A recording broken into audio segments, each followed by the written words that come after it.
Hello, folks. Hello, folks. Happy Sunday. Another wonderful Sunday is the month of February, February 27th, 2022. What are we talking about today? Let's see. Why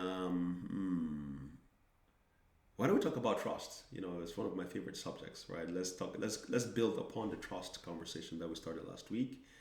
What I want us to just talk today is just stretch that topic a little bit and talk about trust in two aspects. The first aspect is you earning your team's trust.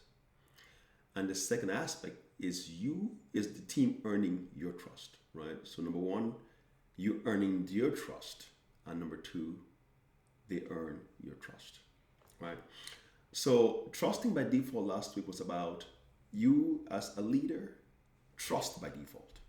Don't wait for people to fail and then they don't earn your trust. Trust them, not waiting for them to fail, but trust them and expect people to fail in certain things, but have corrective actions to ensure that they realign.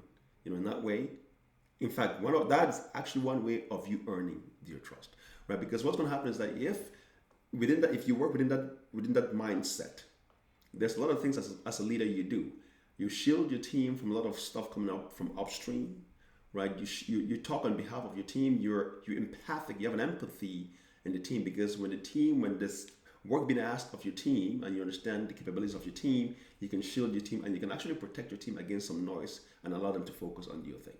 When your team sees you acting as your cheerleader, sees you acting as the gatekeeper, the team starts to earn your trust because your team starts to know that the leader has the best of their interest and the leader is almost like their protector, right? So that's you earning the team's trust.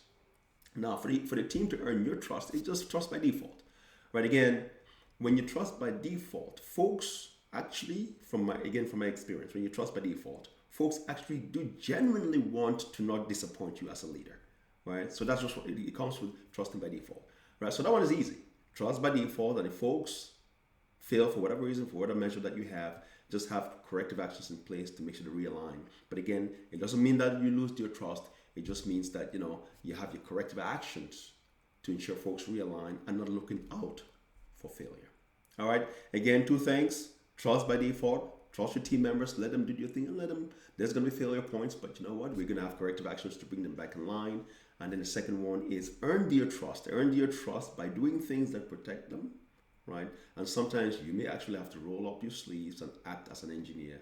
If you are a software engineering leader, act as an engineer and actually show them how the job gets done. Okay? All right, I hope that was helpful. You guys have a wonderful Sunday, and we'll talk to you guys next week.